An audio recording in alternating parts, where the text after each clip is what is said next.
अस्सलाम वालेकुम दोस्तों। आज मैं थोड़ा बहुत बताना चाहूँगा। एक इंग्लिश लैंग्वेज एग्ज़ाम होता है जिसे दुओलिंगो कहते हैं, and it is kind of equivalent to जो आपका आइल्स का एग्ज़ाम होता है या टोफेल होता है। It is quite similar to those tests. तो इसका जो पैटर्न होता है दैट इज़ टोटली ऑनलाइन होता है इसमें। एंड आपको just you need a computer and a quite place. ठीक है, तो ये आपको चाहिए होता है टू डू दिस एग्ज़ाम और टू गिव दिस एग्ज़ाम। तो मेरा अपना एक्सपीरियंस, मेरा स्कोर, मैं कुछ चाह रहा था कि मैं कहीं अप्लाई करूं, सो आई नीडेड 115। अच्छा, मैं पहले ये बताऊं कि इसमें जो टोटल जो जिस तरह आइल्स में बैंड्स होते हैं तो यहाँ पे नंबरिंग होती है। 160 इज़ द लिमिट मैक्सिमम, और वहाँ से अंडर डिफरेंट यूनिवर्सिटीज़ के जो क्राइटेरिया हैं वो डिफरेंट हैं। हर यूनिवर्सिटी ने अपना एक स्टैंडर्ड सेट किया हुआ है। So while I'm supposed to apply, the score is around 115 overall.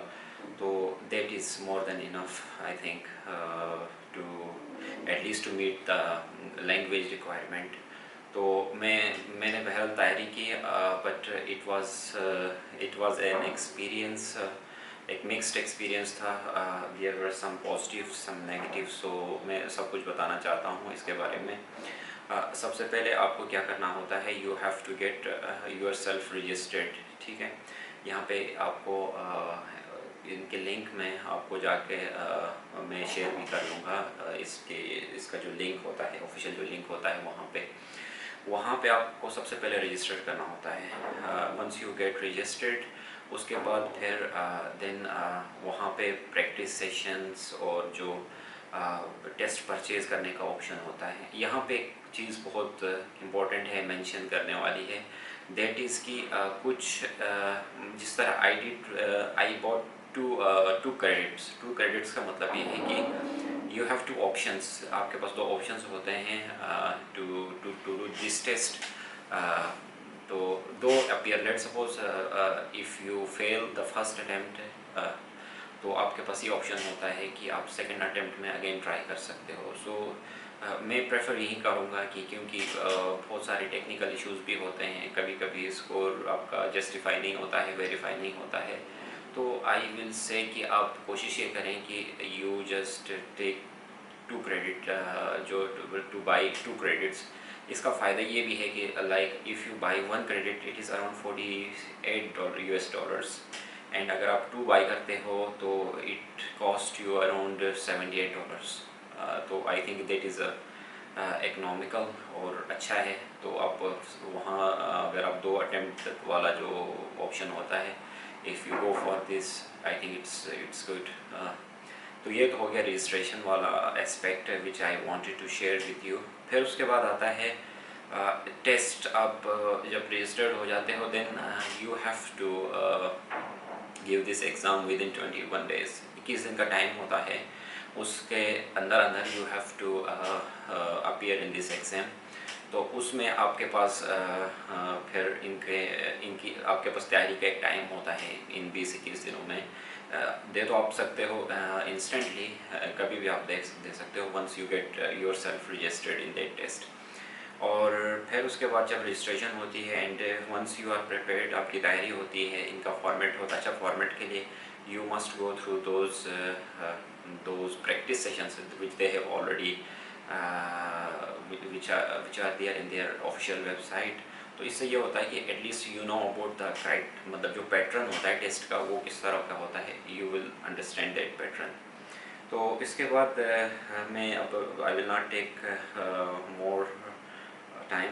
मैं यहाँ पे आपको बताऊँगा कि वंस एवरीथिंग इज़ रेडी, आपकी तैयारी है, सब कुछ है, now you are in exam, तो उस वक्त क्या आपको कौन सी ऐसी चीज़ें होती हैं जिन्हें आपको फोकस करना चाहिए। So I have taken some notes, तो मैं यहाँ से रीड करूँगा और फिर मैं आई विल एक्सप्लेन इट। सबसे पहले you need to ensure it कि आप जहाँ पे टेस्ट दे रहे हो वो it should be very quiet. ठीक है, कोई डिस्ट्रैक्शन नहीं होनी चाहिए, बैकग्राउंड और जो एम्बियंट बहुत मैटर करता है। And I realized while the test कि मैंने मुझे फील हो रहा था कि मैंने अपने ऑफिस के अंदर मैंने एसी बहुत ज़्यादा हाई किया हुआ था and I was literally feeling shivering और मैं वहाँ से उठ भी नहीं सकता था। सो टेम्परेचर, एम्बियंट, उसके बाद जो बैकग्राउंड डिस्ट्रैक्शंस हैं या जो कुछ भी है which can distract you possibly, तो इसका आपने ख्याल रखना है कि वो सही हो। और इसके अलावा कोई मोबाइल आपका या कोई लैपटॉप में कोई नोटिफिकेशंस जो होती हैं वो इट मस्ट रिमेन ऑफ, ठीक है, वो ऑफ रहनी चाहिए सारी नोटिफिकेशंस हैं, या मोबाइल कोशिश करें कि ऑफ ही रहें। और इसके अलावा कोई paper, one of my friends she told me कि one of the reasons was कि to not verify the score, कि कुछ लिखा हुआ था, शायद था या नहीं था, इस पर हर सेइंग कि कुछ भी नहीं था। And but you should have like मतलब बिल्कुल ऐसी जगह हो जैसे कि अगर मैं इसकी मिसाल दूँ तो अगर आप हॉलीवुड की मूवीज़ देखते हो तो जब इन्वेस्टिगेशन के लिए किसी लॉकअप के किसी रूम में रखा जाता है तो कैसा एक वो होता है, just there is a table and chair, nothing else. So you have to make such a place for yourself, इस तरह की एक जगह हो। और कोई हेडफोन्स अलाउ नहीं होते हैं, earbuds, any kind of stuff is not allowed. अगर वो शुरू में ही पूछते हैं कि इफ़ यू आर यूजिंग और not, so you have to make ensure it, तो ये चीज़ आपको अलाउ नहीं होगी।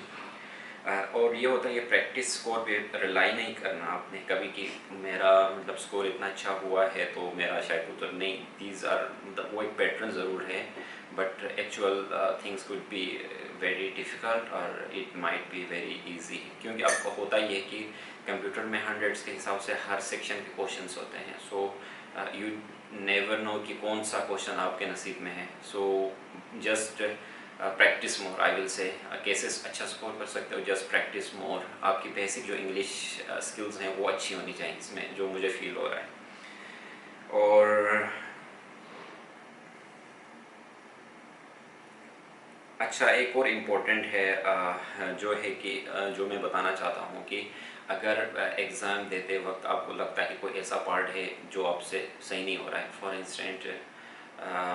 इंस्टेंस मैं आपको अगर मैं बताना चाहूँ तो like for me it was like the जो मिसिंग पार्ट होते हैं, जो वर्ड्स हमने फिल करने होते हैं, किसी भी लेटर्स से हमने किसी भी वर्ड को हमने कोई वर्ड बनाना होता है by filling the missing alphabets, तो वो मेरे लिए it was a bit, I don't know why, it was a little bit confusing or you can say a bit challenging for me, but उस at that very certain moment what you have to make ensure and make sure is कि आप इस चीज़ को realise करो कि एक part will not, that very part will not decide your whole test, पूरा test उस पर डिपेंड नहीं करेगा, that is a certain fraction of your whole test. तो इसका आपने अपना इस बारे में आपने खास ख्याल रखना है।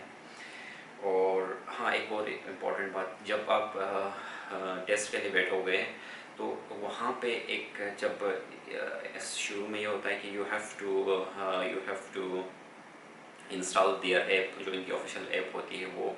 तो उस ऐप के अंदर जिस तरह हमारे पास पावर पॉइंट प्रेजेंटेशन में अंदर अगर आप फाइल पावर पॉइंट जब कोई भी आप प्रेजेंटेशन बनाने लगते हो तो देन यू फील कि वहाँ पे सब अंदर एक बॉक्स होते हैं, बॉक्स के अंदर। तो यहाँ पे मैं आपको समझा रहा हूँ कि किस तरह का वहाँ पे होता है पैटर्न। तो वो एक बॉक्स होता है छोटा सा, ठीक है, उस बॉक्स से आपने अपने कर्सर को बाहर मूव नहीं करना है, ठीक है। आप कर्सर अगर उस सर्टेन बॉक्स से आप बार बार बाहर निकलेगा then ultimately you will pay with a credit, ठीक है। मेरे साथ यही हुआ था। आई वाज मैंने बताया था कि जो मुझे फील हो रहा था कि टेम्परेचर बहुत ज़्यादा डाउन था रूम का, एंड आई वाज पता नहीं somehow I moved the cursor out of that very box frequently, and certainly they asked me that you have lost a point, so you need to purchase it again. Luckily I purchased, as I mentioned earlier, I had purchased two credits, so I utilized the second option, the second attempt. So ये इसका आपने खास ख्याल रखना है। और lighting बहुत अच्छी होनी चाहिए रूम की। बहुत ज़्यादा क्लियर होनी चाहिए, और बार बार आप अपनी चेयर को ज़्यादा मूव नहीं करें। अपने उसके बाद अपने मोमेंट को आप कोशिश करें कि कंटेंट रखें, ज़्यादा आपको मूव नहीं होना चाहिए अपने। और जब स्पेशली जब आपका टेस्ट अपलोड हो रहा होता है, एट दैट टाइम क्या होता है कि आप उठ जाते हो एंड वहाँ पे क्लियरली मेंशन होता है और लिखा हुआ भी होता है कि यू कैन नॉट मूव। तो आपने इस बात का बहुत ख़ास ख्याल रखना है कि आप वहाँ से उठो नहीं जब तक वो पूरा 100% अपलोड ना हो जाए test.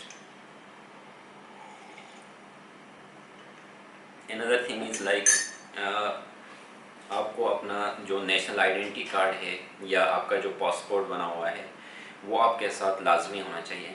And just you have to make make it sure कि वो क्लियर कैसे पॉसिबल है कि अगर आपके रूम की लाइट बहुत अच्छी है तो then you can I mean जो वहाँ पे जो कैमरा या जो भी जो सिस्टम है उनका उसका डिटेक्ट करने का जो सिस्टम होगा दैट विल वर्क, और वो इजीली आपकी जो पिक्चर है उससे मैच करेगा विद योर जो आपकी जो पिक्चर वहाँ पे ली जाती है उससे। सो ये आपका बहुत वो अच्छा होना चाहिए। और उसके बाद और ये है कि इसके अलावा मुझे बस यही पॉइंट्स मेंशन करने थे। और अपनी जो आइज़ हैं वो इंटैक्ट रखनी है स्क्रीन से। आप स्क्रीन से आप बाहर नहीं मूव कर सकते हो। एंड आप क्या कहते हैं, ज़्यादा मूवमेंट का आप खास ख्याल रखें, स्पेशली कर्सर मूवमेंट जो है। तो ये मैं बस यही कहूँगा कि आप अपने इन चीज़ों का अगर आप ख़ास ख्याल रखोगे while doing the test, I think you can score. I will try कि कैसे आप बहुत सारे मतलब दोस्तों का ये मुझे मैसेज आता है कि आपने कैसे किया है, कोई कमेंट, कोई आप हमें ट्रिक बता दें, कोई टिप्स बता दें तो जिससे हमारा स्कोर इम्प्रूव हो। तो मैं यही कहता हूँ कि देखें इसमें कोई मेरे पास इतना टाइम नहीं है, I am a working person. तो मुझे बहुत सारे और भी काम करने होते हैं other than preparing for this exam. तो बेसिक जो मैं कहूँगा स्पेशली जो मास्टर्स या पीएचडी के स्टूडेंट्स हैं जो जो बाहर जाना चाहते हैं, जो कहीं जाना चाहते हैं, तो उनकी इतनी स्किल्स तो ज़रूर डेवलप हुई होती हैं ओवर द ईयर्स, स्पेशली जिनका मीडियम ऑफ जो टीचिंग होता है वो इंग्लिश होता है, तो कि वो मतलब बेसिक इंग्लिश की अंडरस्टैंडिंग होती है उन्हें। तो अगर आप जस्ट अपने बेसिक्स पे थोड़ा फोकस करेंगे तो you can score very good. और कुछ बच्चे ये इसमें होते हैं कि लाइक कि वो उनकी वोकैबुलरी बहुत अच्छी नहीं है। तो वोकैब का मैं ये कहूँगा कि बहुत ज़्यादा हाई लेवल की मतलब इंग्लिश वहाँ पे ज़रूरी नहीं है कि आप बोलें। वहाँ पे आप क्या कर सकते हो, कोशिश करें कि प्रीपोजिशनल फ्रेजेस, और कोशिश करें सिंपल से सिंपल रहें लिखने वाले, स्पेशली जो हमारे पास राइटिंग पार्ट होता है उसमें प्रीपोजिशनल फ्रेजेस जिस तरह हो आपको जुमलों में ऐसे अल्फाज का इस्तेमाल करें जैसे हाउएवर, ठीक है, नेवरथलेस, तो ऐसे मतलब वो रिपीट ना करें। फॉर एग्जांपल अगर आपने एक दफ़े यूज़ किया तो आप next time for instance use कर सकते हो। तो इसी तरह एक अपना एक पैटर्न बनाएं कि एक स्टार्टिंग एक सेंटेंस हो, फिर उसके बारे में 2-3 एग्जांपल्स, एटलीस्ट 1 एग्जांपल, उसकी थोड़ी बहुत जस्टिफिकेशन, और उसके बाद नीचे कुछ कंक्लूडिंग रिमार्क्स। ये आपके पास होता है। आई विल से कि कैसे आप लिख सकते हो। In terms of speaking section I will say कि आप कैसे लिख सकते हो, कैसे बोल सकते हो। लाजमी नहीं है कि जो पिक्चर वहाँ पे आपको दिख रही है आपको उस बारे में एक इन डेप्थ या आपको पहले से पता हो। वी नेवर नो कि what is the next thing. तो आप क्या कर सकते हो, कोशिश करें कि उसके बारे में थोड़ा सा ही वो बनाएं, कोशिश करें कि एक स्टोरी बनाने की कोशिश करें, ठीक है। जैसे कि मेरे उसमें ये पार्ट में ये हुआ था कि आई रिमेंबर कि there was kind of playground, कुछ छोटे बाईसाइकिल्स के आई मीन वो ज़मीन पर पड़े हुए थे, and there was a woman, और कुछ गाड़ियाँ गुजर रही थी वहाँ से। तो मेरे माइंड में ये बात आ गई कि अब मुझे तो अपेरेंटली ये लग रहा था कि ये एक प्लेग्राउंड है। मैंने यही बनाई कहानी में भी, वो नहीं था प्लेग्राउंड।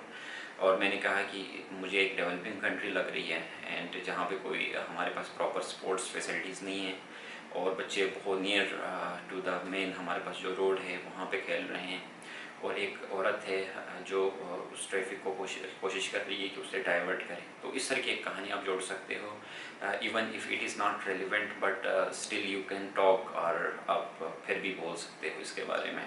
तो इस तरह की एक कहानी आप डेवलप कर सकते हो। बाकी ये दो मेन पार्ट थे, और बाकी मिसिंग उसके लिए मैं यही कहूँगा कि आप प्रैक्टिस करें, जो लेटर्स वाला पार्ट है मोर प्रैक्टिस करें, ठीक है। ऑनलाइन और भी रिसोर्सेज हैं उसे फॉलो करें। मेरे पास कोई ऐसा नहीं था, कोई डेटा था पहले से मौजूद जिसे मैंने फॉलो किया, कुछ नहीं किया है। I have just I just went through their test pattern. और हाँ, डॉक्टर लूक के नाम से एक चैनल है यूट्यूब में, and he has very beautifully mentioned every test format, और जो उनका जो पैटर्न है, every aspect of the test, उसने बहुत अच्छे से उन्होंने वहाँ पे इसको डिस्क्राइब किया है। और आई थिंक अगर आप इन चीज़ों को फॉलो करोगे तो at least you will achieve your targeted score. मेरे स्कोर मुझे इतना ज़्यादा नहीं चाहिए था, ठीक है, इसीलिए मैं बता सकता हूँ कि मतलब like after my work I use to just attempt a practice test. मैं एक वो प्रैक्टिस अटेम्प्ट कर रहा होता था। मैंने यहाँ पे बहुत सारी तस्वीरें भी ग्रुप में दी हैं, and that was more than enough for me. तो बाकी अगर फिर भी किसी का कोई क्वेश्चन है तो you may ask, then I will be more than happy to answer it. तो thank you so much, and good luck with your Duolingo exam. अल्लाह हाफिज़।